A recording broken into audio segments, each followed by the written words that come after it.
Aloha and welcome to Connection to the Cosmos with your host, me, Dr. Lisa Thompson, where I have out of this world conversations with extraordinary people. And today I am so excited to have Julia Leihulu Contreras on, and she is an Arcturian, but much more than that. So just wait till I bring her on. But first, a few announcements. So if you are watching this on YouTube, be sure to like and subscribe to the channel. We would love to see your comments. If you're watching this on Facebook, also would love to see your comments. And if you're listening on any of the podcast outlets, thank you so much. Couple more things I just want to share. So because we are leading up to the end of 2022 now, I do still have my 2023 cosmic message and theme available for sale. And so this is where I channel specifically a message for you from Arcturian Uluru, and you get a galactic group and their energy to work with. You get the theme of the year, and you can add on a crystal alien skull for just an additional $22. So check that out on my website, mysticmanta.com or drlisajthompson.com for that. And I also am revealing my brand new product, which is Connection to the Cosmos ET Connector Spray. It's an essential oil spray formulated by me and my Arcturians. It smells so good. The point of it, though, is to elevate your vibration and deepen your connection. So this is now available on both of my websites as well.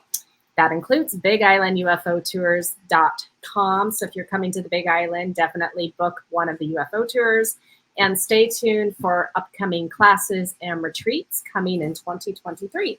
Okay, without further ado, I'm going to bring Julia on. Hello, Julia. Aloha, big aloha to everyone. Yes, another Hawaii sister here. So I'm going to share your bio with everyone because you have quite a lot going on. Okay, so Julia Leihulu Contreras is certified in Clinical Hypnotherapy, Equine Assisted Psychotherapy, Reconnective Healing, and many other healing programs. She has an MA in psychology from Saybrook University and Research Center, where she majored in spirituality and consciousness. During a meditation after moving to Hawaii in 2010, Thoth came to her and said, "You are an Arcturian." Can't wait to talk about that.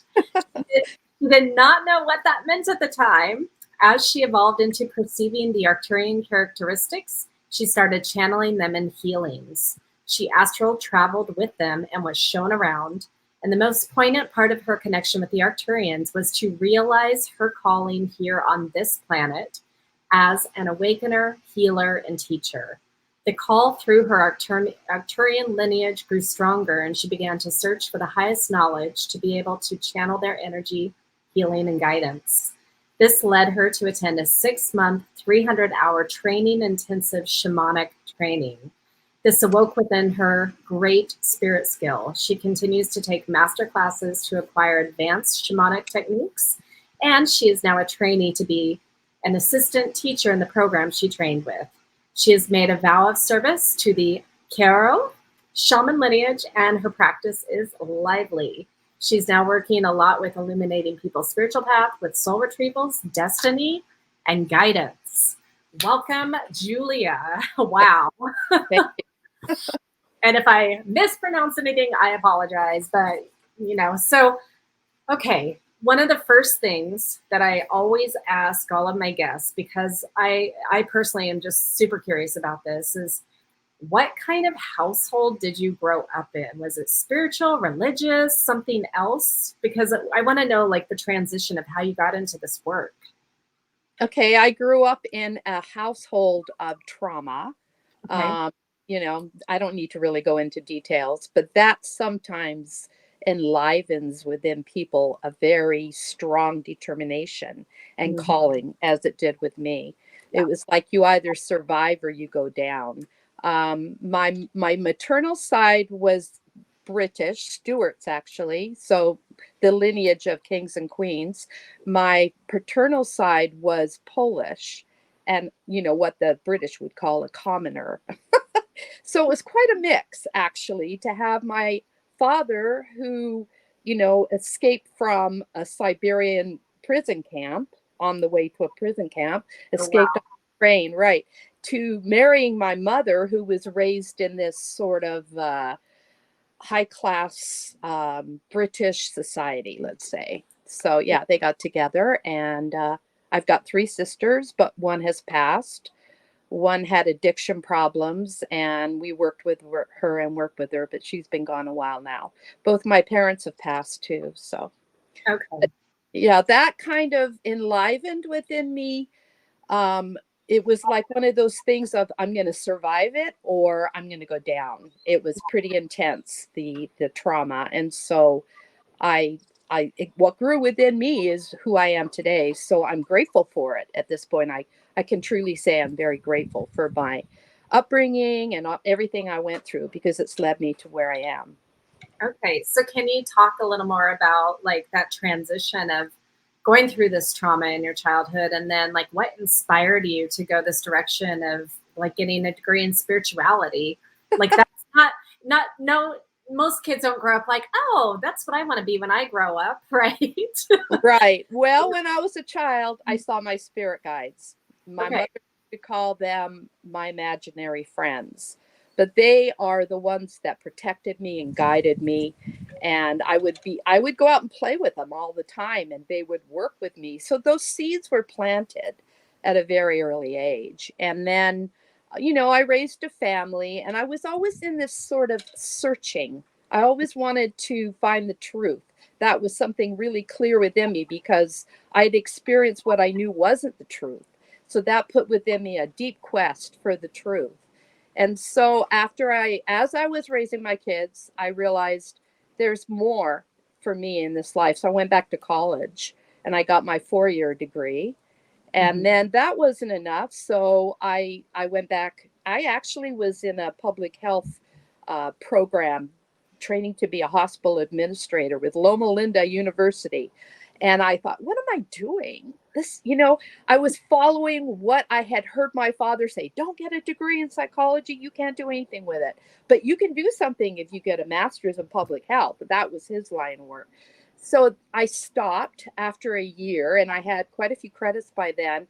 And I took some time off, and I started searching for master's degrees that would align with who I felt I was. And I discovered Saybrook, and their description of their spirituality and consciousness just drew me in. So I was able to transfer quite a few credits. And then I had my degree in a year and a half later with Saybrook. And then from there, I thought there's more. I became Equine certified. I thought, I work with CPS. I work with a lot of intervention, like alcohol and drug services, working with the mentally ill, all kinds of social work. And I knew that I wanted to be on the healing end, not the intervention end. And so I started training in those kind of avenues, and equine therapy, because I'd have had horses most of my life, Okay. and ranched in Eastern Oregon when I was raising my family. So I had that experience too, and kind of got into natural horsemanship instruction. And so that became a natural thing I went to, was equine therapy. So that was the beginning of like the healing journey versus the intervention journey. Okay. So this was a little bit later in your adult life then, Yeah, correct? yeah, definitely. I went back to I got my master's when I was 50. So yes. Okay. See, and I'm turning 50 next month. So to my audience, it is never too late to No, change it's direction. not. It's not. And that was almost 20 years ago. I'm almost 70 now. So Yeah, keep going. that's right. Beautiful. I know my grandmother, she was in her 40s when she got her PhD. And yeah, so just like for those of you who are like, I don't like my life, well, you can change it. Yeah. Choices, different pathways. Yeah. Yes. Yeah. Well, so then how did you get into hypnotherapy and some of the other certifications that you ended up doing? Kind of along the same. I just kept searching and I think I started off first with Reiki certification, like about 25 years ago, because by that time I was in that pathway of looking for healing. And so I was open to anything that said healing. And so I became a master, Reiki, person. What am I trying to say? Okay. What do they call you when you can give Reiki? I'm just drawing a blank. But anyway, a Reiki master. Yeah, Reiki master, right. And so then from there, I was like, no, there's more. There's more. And so I entered into a hypnotherapy school out of the Bay Area in California that was very spiritually oriented. When we did classes, we would do journeys and visionary type work, and not to leave out the fact that before I kind of got into all of this, I went through 10 years of counseling and therapy to overcome the trauma in my life, because I was determined I was not going to be a wounded healer. I wanted to be balanced. And that particular therapist was amazing. She led me on all kinds of visionary journeys. So she kept that, what was already going in me, supported. And so into hypnotherapy because I was still searching for ways to help people in a deeper and greater way. So beautiful. Well, and so when you moved to Hawaii in 2010, what prompted you to make that transition? Were you in California at the time? Yeah, we were in a little tiny town on the Northern California coast, Point Arena. And my husband retired from the school system there, and he was a coach and an educator for over 40 years. And he had owned a timeshare in Oahu for many, many years, decades. And he had always said he wanted to retire in Hawaii. And I said, okay, let's do it. And he was like, really? Yeah, let's do it. So we did it. We sold everything. We took over 2 horses, our 2 vehicles, and like 2 extra suitcases each or something. And then I think we had about 20 flat rate boxes that we mailed and a couple things with UPS, and we started over again. And so for the first 5 months, because we were working on having our land developed and a yurt put up. I live in a yurt. I'm right now on the lanai of the yurt outside.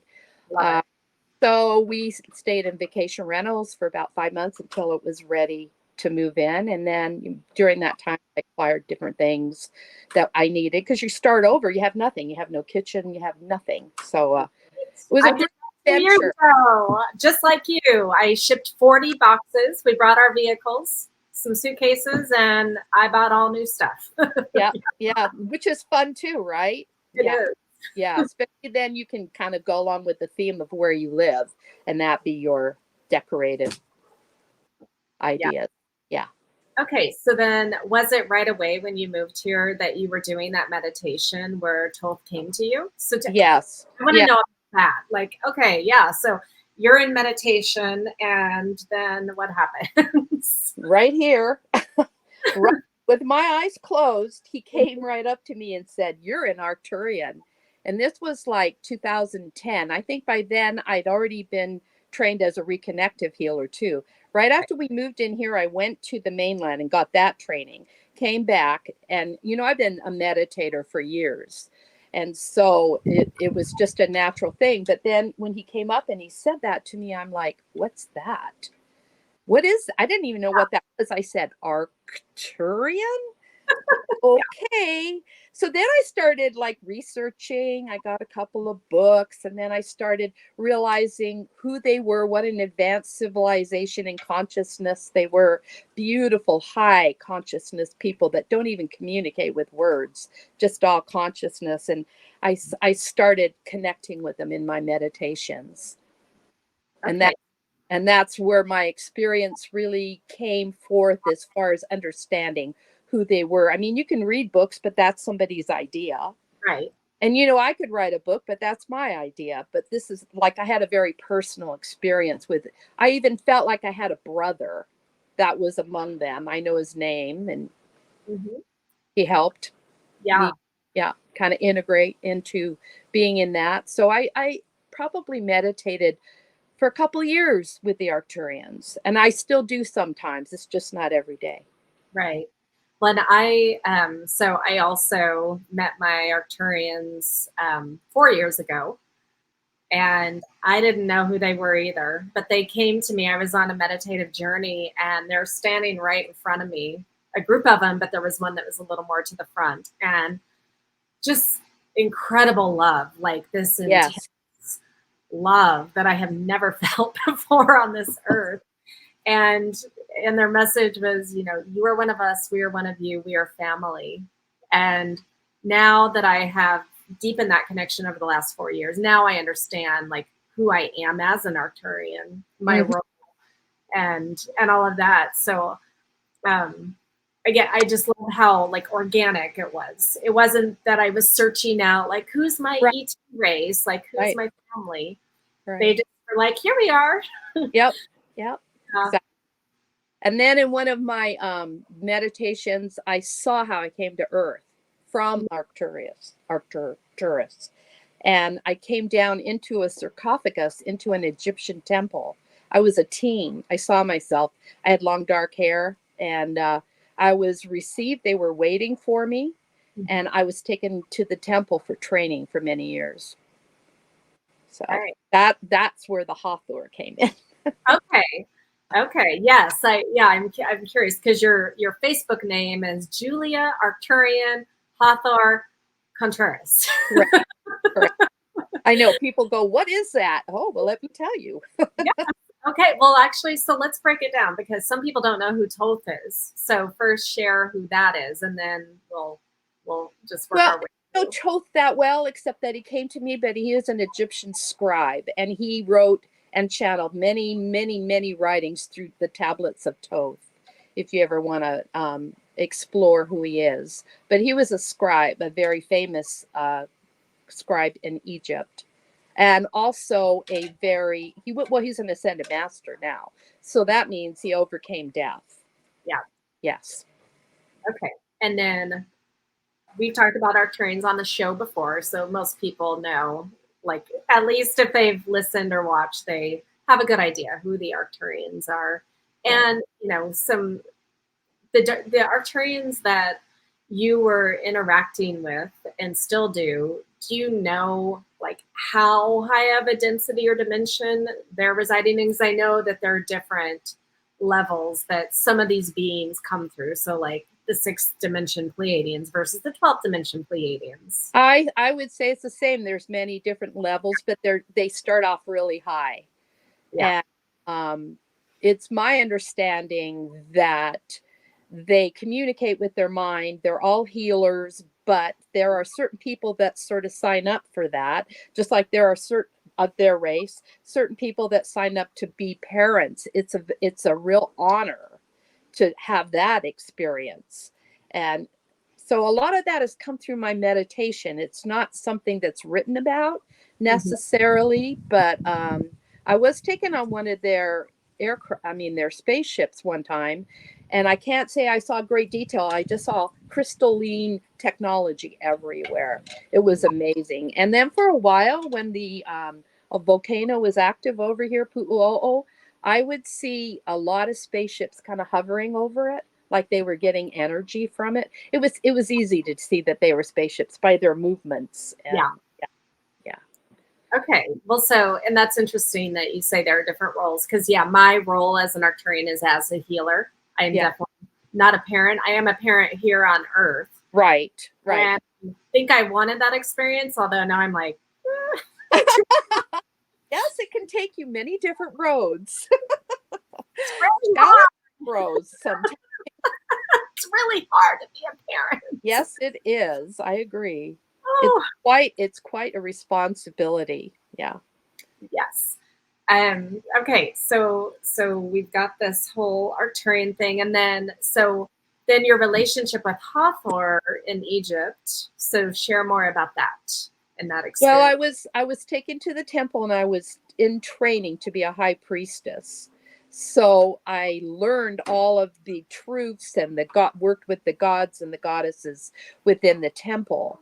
However, at some point there was some rampage on that temple, and I was kidnapped. And I also have gone through that and realized what that was about. Okay. Yeah. Okay. Very interesting. So I also do have a connection in ancient Egypt, but I was not one of the Egyptians. I was one of the Syrians coming down. So very, yeah, interesting, different connections. Mm-hmm. Okay, and since you just mentioned the spacecraft with the volcanoes, so we both live on the Big Island. We have the most active volcano on Earth here. We have so much spacecraft activity here Yes. on the island, all over the island, Right. like with the volcanoes in and out of the water. And I'm super curious because you live on Hilo side and I'm on Kona side. What kinds of activity you have experienced, and besides seeing the ones around the volcanoes? Just feeling and sensing and hearing messages come down sometimes. I will say I was staying at a friend's house down on the ocean up the Hamakua coast one. This was 3 years ago. And I woke up at like 4 in the morning and I couldn't go back to sleep. So I got up and went out on the lanai. I was on the second story and there was a lanai.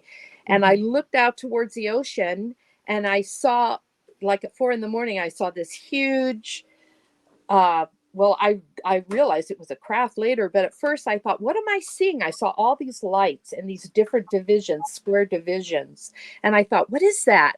What is that? And I was trying to think. I wasn't totally familiar with what it would look like where I am in the morning. I thought perhaps, no, there's no hotel out there. There's nothing out there. And Not on the coast. No. it was just there. It was definitely just there. And later I was talking to the lady that I stayed with and I said it had to be a spacecraft because there's nothing there now. Nothing that would light up like that. So I've had that experience. I'd like to go on one of your UFO tours, Yes. actually. You totally come over, be my guest. Like, yeah, you just come over and we'll work that out.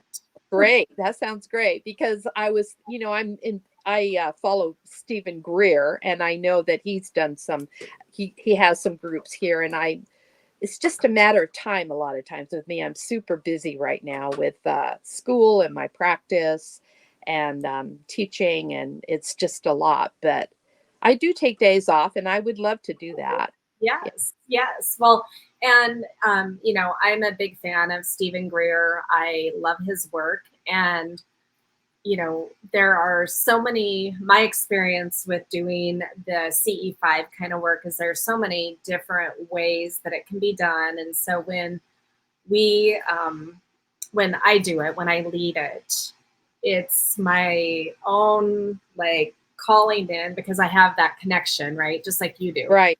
Yeah. When we're connected, Right. we can just be like, it's just intention.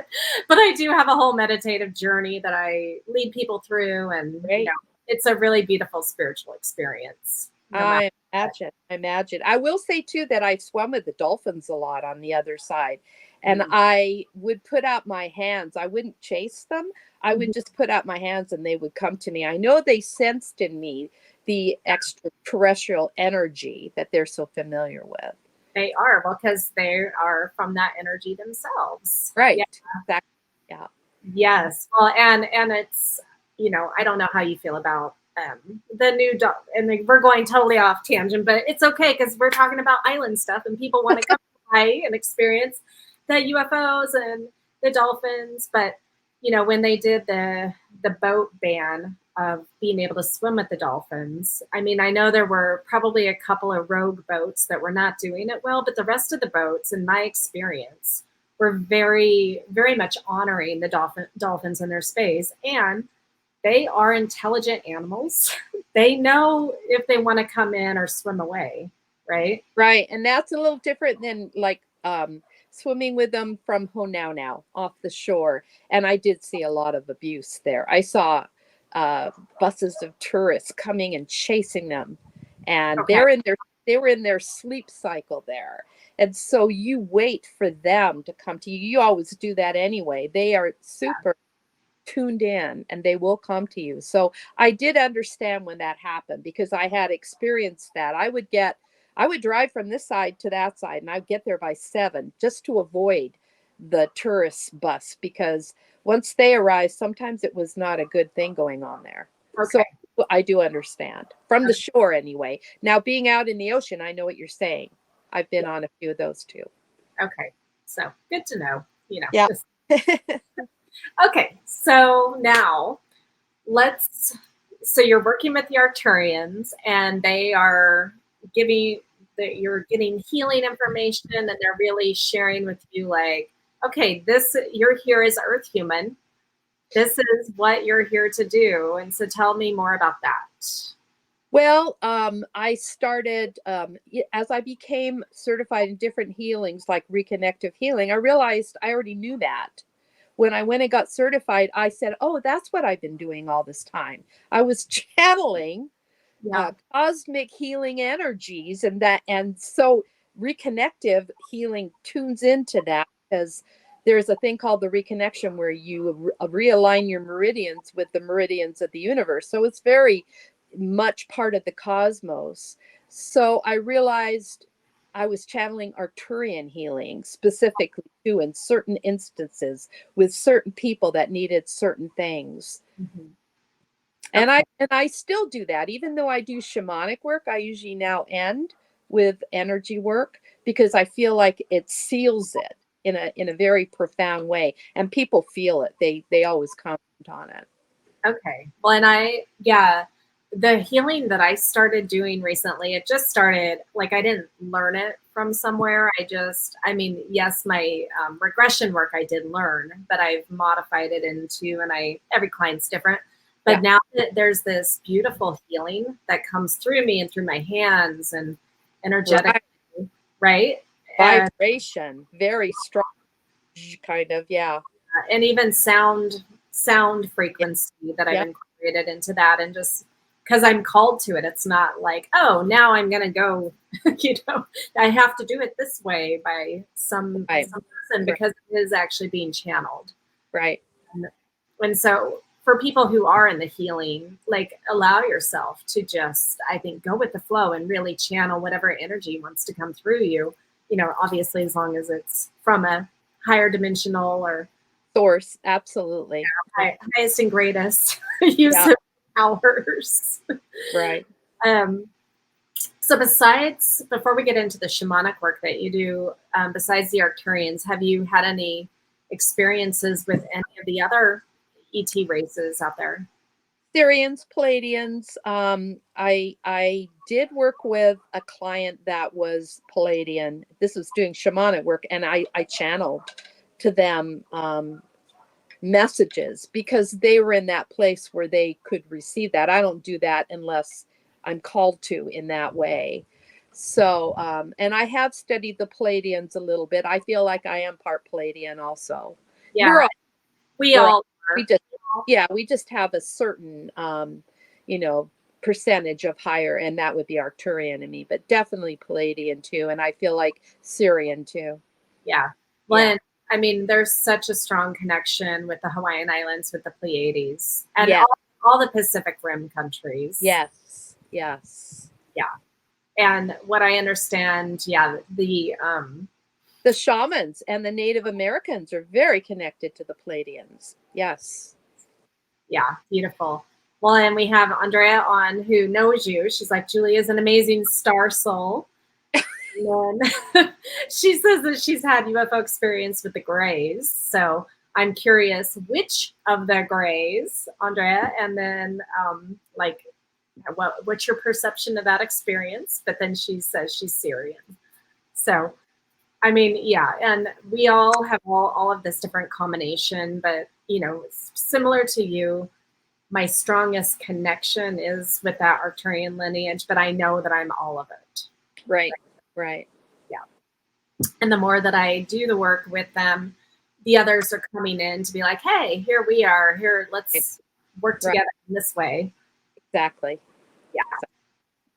So, okay. So now let's transition to the shamanic work and what actually, so you've done these different modalities of training, and now you're getting more into this really grounded earth-based Right. So with all the training and all the healing I was doing, and I get incredible feedback. People felt really touched and peace and different things, but I felt like there was a missing link. Like I wanted to really get to the root of people's problems and be able to extract like imprints. That's the way we talk about it in shamanic work, and be able to bring in illumination and healing. And when you extract the roots, it's incredible how much stronger the healing is. And so I was very drawn to this work through a crisis that kind of happened in my life with one of my sons. Usually a crisis does draw you into shamanism of some sort, besides, the way I was raised and all of that in my childhood. But I realized when I went through this crisis with one of my sons that I didn't have the tools that I needed to be able to heal, to be able to help. And then I started looking, and I had known about the founder of the school, because when I took spirituality and consciousness, and I was studying that, he had co-authored a couple of books with one of my shamanism professors. So I was very familiar with him and the school, and I was sort of I mean, I could say it's a Four Winds school. It's no secret because I put it online a lot. I was very much following him because I thought, well, can I go to Chile? Can I go to Florida and take like for 28 days and take the intensive? And they were talking about going online a few years ago. And then it finally happened. And it happened right about this time. Well, they've been online probably a couple of years when I went through this crisis. And I felt the call so strong. Jaguars were calling me. It became archetypes were showing up in my life. And it was like, if I don't do this, I'm not going to be happy. I'm not going to thrive anymore. I have to do it. And within a couple of days, I was in the school. And so that's been quite an experience, because that that work is so deep and so healing and so wonderful. My favorite thing to do with shamanic work are soul retrievals, because the method I was taught in the school is so the technique is so detailed, and it goes so deep and gets you on a different destiny. If you want to do that, it really helps you refine the soul part that left and Okay. reclaim who you are authentically. It's just amazing. So can you share with people who don't know what a soul retrieval is? Like, why would someone need to do that or want to do that? Okay, so we go along in life and things happen to us, stress, trauma, accidents, those kind of things. At some point in time, when you're young and you're very innocent and you're very open to the spiritual world, when these things happen, your soul have the good part of your soul. I don't want to say good, bad, but the positive part of your soul has to leave to maintain that positivity. And what stays survives and learns how to go through. So a soul retrieval, and I've had about 10 of them, so it's not like it happens all in one sometimes. Of course, I was practicing with students too, but a soul retrieval is taking a journey into the underworld and working with the gatekeeper that you develop a relationship with, that I have a very strong relationship with, because I've done over 100 soul retrievals. I know, at least I quit counting at about 60, and that was like a long time ago. So you go into the underworld and you work with the gatekeeper, and you go to the chambers and you see the wound, and then you see the old contract, and then you go into the chamber where the soul part is, and you talk to her or him and bring them back, and you bring back a power animal and a gift, and you bring that. I'm with my jaguars. I have 5 of them I work with in the underworld, and so I come through back up the tree of life, and then I do like sacred drama with the person, and help them integrate that into their life. And I've just seen, if people really want to work with the integration, their life just goes in an amazing, authentic direction. I've seen it really change people's lives in a real positive way. Okay. So is that something that someone can do in like just one session, or is it multiple sessions for the Well, soul? you want to make sure that you have cleared enough energy in their imprints, in their chakra field. And everybody has imprints. I have imprints. I work together with another shaman every month and have sessions to keep my field clear. So it's not like once they're gone, but there's a certain of clearing you want to do. And I work with Waskar, that's the gatekeeper of the underworld, with this, and I tune in, and when they've done enough clearing, it's not like 10, it's more like 2 or 3. Then I hear, okay, now we can do a soul retrieval. If you don't turn into the gatekeeper, like I know some shamans that just go down into the underworld, sometimes they get turned back. I Okay. haven't had that experience yet because I try tune in up here. Yeah. Because I don't want to be working with a client. Oh, sorry, we can't do this today. They're like, nope. Right. Yeah. Yeah. Okay. So with the jaguars, what do jaguars represent for you? They represent being totally in tune with tracking and being in the dream world and seeing in the dark. And that luminous energy of a warrior comes through the jaguar. They are helpers. So as I'm going into the underworld, they're tracking, and they're showing me different things. When I'm working with a person not in the underworld, when I'm doing clearing of their chakras or an illumination, bringing down luminous energy into their chakras, they're showing me what needs to be unblocked. So they're with me all the time, and they're just always working with me. Okay. I love that. Well, and I have a couple of pieces of art that I got from Mexico that are jaguars that, you know, I was called to that. And I love animals, all animals, but there are certain animals that speak to me or that are like, you need to bring me home. And so right. I just, yeah. So that's one of them too. So it's just interesting how you're describing them and how they work with that. And then, we work with hummingbird and that archetype, which is about transformation, being in the dream and going beyond that, the hero's journey. That's all part of hummingbird energy. Snake or serpent energy is the basic shedding of our skins and being able to let go of things that are really repressing us. And eagle energy is that visionary journey, of course. Yeah. I love that. Well, and I have several oracle decks that I've created, and one of them is an animal deck. Well, I have animals in general, so I have all the animals that you've talked about, and then I have marine animals as a deck, and then birds, just a bird Wow. as well. I didn't know you had decks. That's wonderful. I have 8. So if you send me some links, because I do get asked, I got asked the other day, what is a good animal deck that you would recommend? Okay. Well, and I would love to do that. Well, and again, we haven't met in person, even though we live on island together. So we're going to have to meet up. Yes, we are. Yes, we are. Very soon. So, okay. So for you, what has been the most profound change in your personal life for doing this shamanic work, I guess, first and foremost?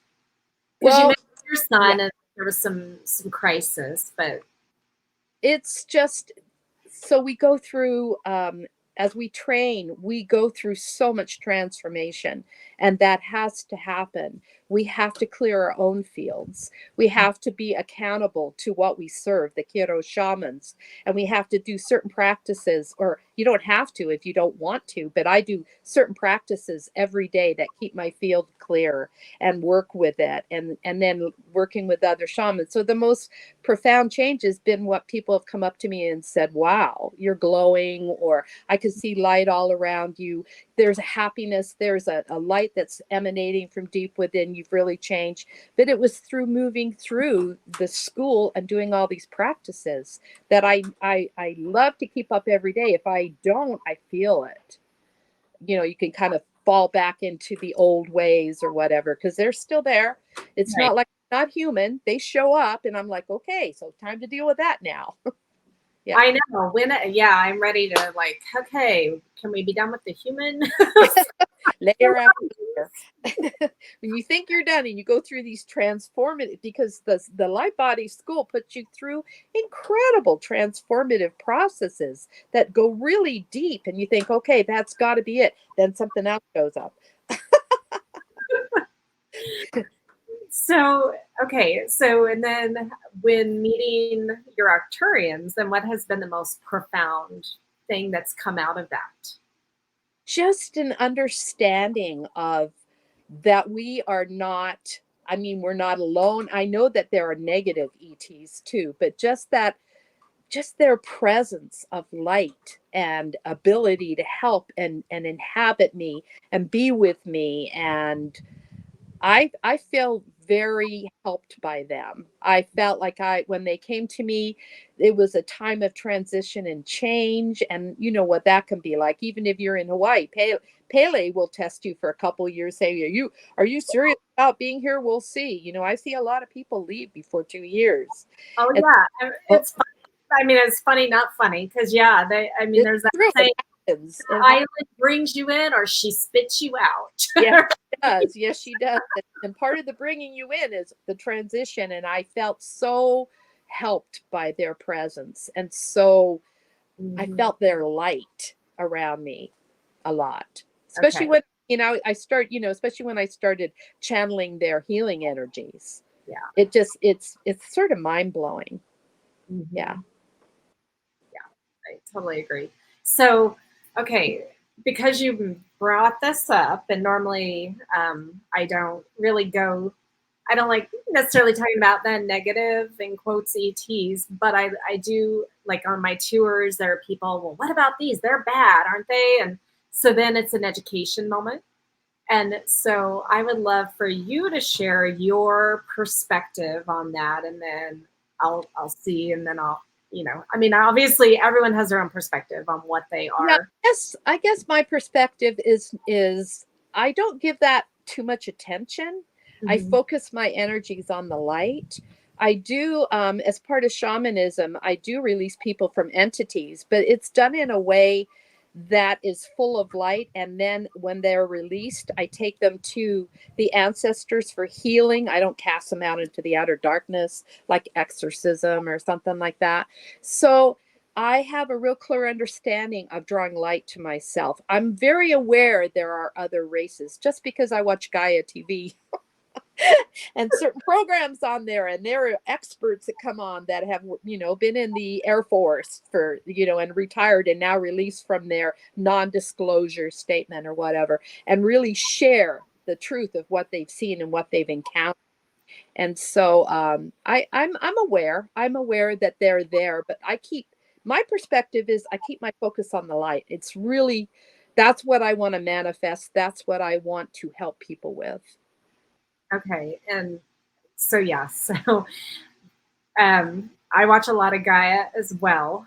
And I do find, like, okay, with all of the different shows, whether it's on Gaia or it's on, History Channel, Travel Channel, or whatever, like Amazon. Right. There are so many different perspectives and slants on these different groups. And one of my missions truly now is to change that fear-based narrative that Hollywood media, government has been right and continues to do so. So even though we have slow disclosure from the government, now they're still trying to be like, well, we have to treat it as a threat. Yes, there's something out there, but it's a threat. Right. Because God forbid, we don't want free energy to come into this world. Right. Right. So we got to keep fear-based. Yes, I know. There's so many beautiful things that we could, to just share consciousness a little bit. What and you can tell me what you feel about this, but the way that I look at it and have it, I guess, experienced it in my own life is that when we're still in this third, fourth dimensional reality, we experience polarity, right? That's part of being third density beings. Right. And so, yes, there are ET races that are third density beings that are polarized, right, to service to self, service to others. And not every single individual within a race is all bad necessarily, just like all humans. If we can't lump all humans into, well, we're all control, fear-mongering, power-hungry. Exactly, yeah. There's some of us that are love and compassion and, filled with empathy and all of that. But what I do understand what that polarity is from a higher perspective is it's a mechanism of evolution. Right. It helps us make changes in our life. Right. And I agree. So when, even, I have experienced a lot of that polarity just with humans in my life, ex-husbands, con men, business managers, things like that have been in my life. Right. That I like, I could feel totally victimized, and there were moments where I felt that. But what it did was actually like allow me an opportunity to learn and grow, gain wisdom from that, and come out even better on the other side. Exactly. I agree with you. Yeah. Yeah. And so for those people that have that experience of being with maybe those polarized ETs, Right. that is something I do. And maybe, again, since you do the soul retrieval and work with soul contracts like I do, my understanding is we all sign up for whatever we're experiencing here on earth before we come in. Exactly. I really believe that. And so hence my ability to be grateful for my traumatic youth and all the things that guided me and led me to be who I am today. Absolutely. And once you reach that point of gratefulness, there's such freedom. Yeah. Yeah. And I know there are people in my spiritual world that don't want to, they don't like, and it's not like victim shaming at all, but it's like, right. For me, I'm taking responsibility that, Right. I chose this life. I chose my parents. I chose my husbands. I chose whatever it is. Exactly. And now I can be grateful. Like you said, I'm very grateful. I wasn't growing up, and I was like, I'm like, why did I do this? Why me? Right. You got to go through it. You got to feel all the emotions to get to the other side. But there comes a point in time, I see people get stuck, with a master's in psych and seeing people in cognitive therapies. That's good to a certain point, but people can get stuck in the story. And Yes, the point is to shift past the story. it is. Yeah. It is. And yeah, I've witnessed that in my own family, and then with friends. That Right. it's there's so many other beautiful things that can help transition people Right. out of Right. that. And Exactly. it's whatever you're ready for in that moment, or whatever resonates. But yeah, there's not just the one way that doesn't Right. very well, or you're in therapy for 20, 30 years and it Right. doesn't do anything. Right. That's why I got into spirituality and consciousness. And then I was working towards a PhD, but it was limiting. I finished one semester towards a PhD, but it was limiting. The only way I could really come out and do what I wanted to do, I wanted to do diversion programs for Native American youth for alcohol and drug addiction. And that was going to be my dissertation. But the only way I could really do that was become a clinical psychologist in that realm. And so I kind of like, I really don't want to do that. I have a different path. Many times I've been like with employers, they tried to tie me down. You need to do the licensing route. Then you could, really make some money, or you could really be whatever. And I was like, no, that's not who I am. I'm not going to be licensed and accountable to the state. Yeah. I'm accountable to the highest. Yes, every day. Well, and I did go the PhD route, but only because at that moment in time when I was in that program, I had to have that degree to do what I wanted to do. Right. But you're right. It like the more knowledge, or in those programs, the more that you are getting more specialized, you're going narrow, and I was getting so narrow. I'm like, this isn't me. This isn't what I want to do. I want to be more general, and I want to be able to have flexibility. Exactly. Yeah. I that too. I considered it, just to have the PhD behind the name. It opens doors that, MA doesn't open or whatever. But at that point too, I had student loans, and I was like, it's just getting too cumbersome. Okay. Well, and that's one thing. I didn't have to worry about that piece because I had fellowships and stuff. But my parents, actually, both of them were the ones that were like, because I almost quit grad school halfway through to go to art school. And both of my parents, they're like, you're all just finish the degree. You'll have that doctor name and that, even if you never use it. Right, right. So here we are, Dr. Lisa Thompson, evolutionary biologist, who is now turned, galactic ambassador. Which is what you were called to be. So perfect. Yes. I love it. Okay, so how do people work with you? I know before we got on, I did ask you, can you work remotely with clients, because you're here in Hawaii with me. So what kinds of sessions do you do with people? How do you work with people? So people can contact me. I mean, I really market myself in Facebook. I just use it. I don't pay for it. I have a group, and I have my page that I try to do educational pieces on shamanism, and it causes people to reach out to me on Messenger, and then I'll send a copy of my card or whatever. And so I end up communicating online with people a lot. And then sometimes we'll exchange emails or whatever. The thing is, I don't have time in my life to do lots of phone calls. And so some people want to have a phone call. So I go, well, let's communicate online first. It's quicker, because I'm so busy. And if you still want a phone call, yeah, we can do that. We can do a short phone call to, verify or to figure out who I am and what I sound like and that sort of thing. But I'll then set up an appointment, and I have certain packages that people can buy and have discount.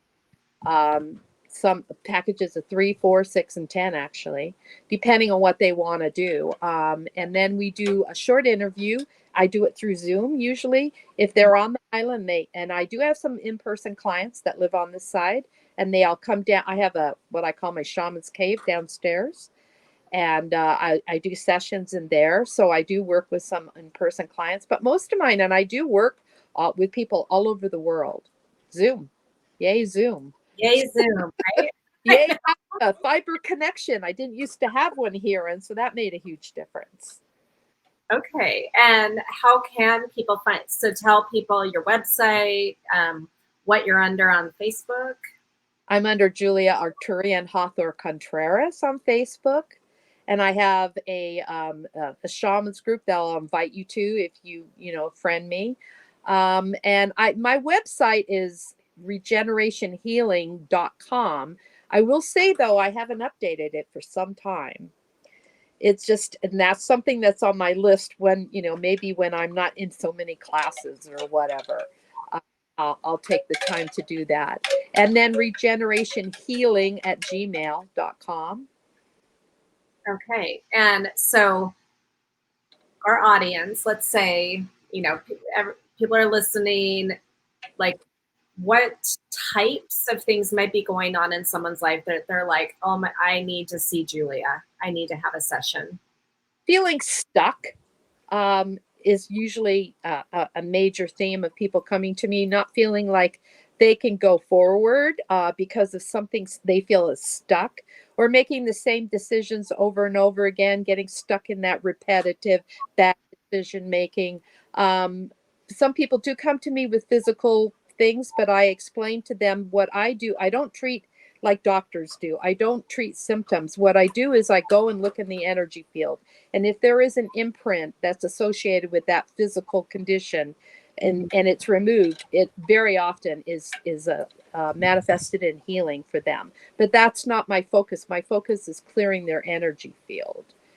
So some people do come to me because they want soul retrievals. Some people come to me because they feel like something is out of control in their life, and they feel like something's in them they want release from. And that could be ancestral crystallized blockages. It can be actual fluid entities. It manifests in many different ways.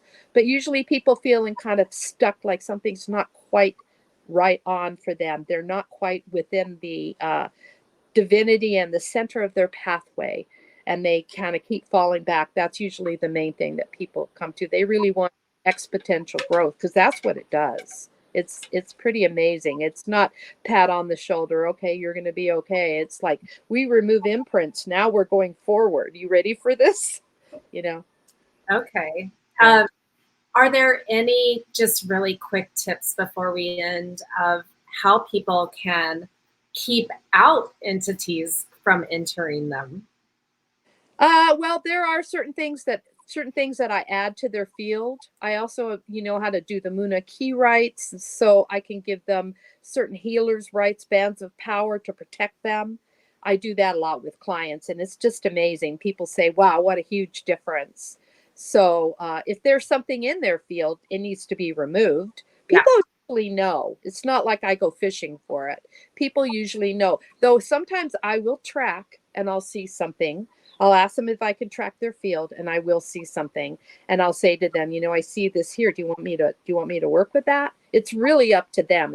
It's like I work with people. I don't take over. So, Okay. yeah. Beautiful. Well, I really appreciate you being on today, and I can't wait to meet you in person. And Yes, yeah, well, that for sure. I yeah, mean, I really want to do one of those tours with you too. That just sounds amazing. yeah. Well, in this time of the year, we start at 6 p.m., so we end early enough that it's safe for you to drive back over to Hilo's side. Okay. Yeah. So Yeah. anyway, I just thank you so much, and hopefully the audience learned something new. You definitely brought a new element to the show that I haven't had on before, and Oh, I good. appreciate Great. your Happy with that. energy and your wisdom. And yeah, thank you just so much for Mm, everything that you are doing in the world to heal and make this earth a beautiful place to live. Thank you. It's been an honor. Thank you very much. And to those watching and listening, thank you so much for your time, and I'll see you next time. Aloha. Aloha.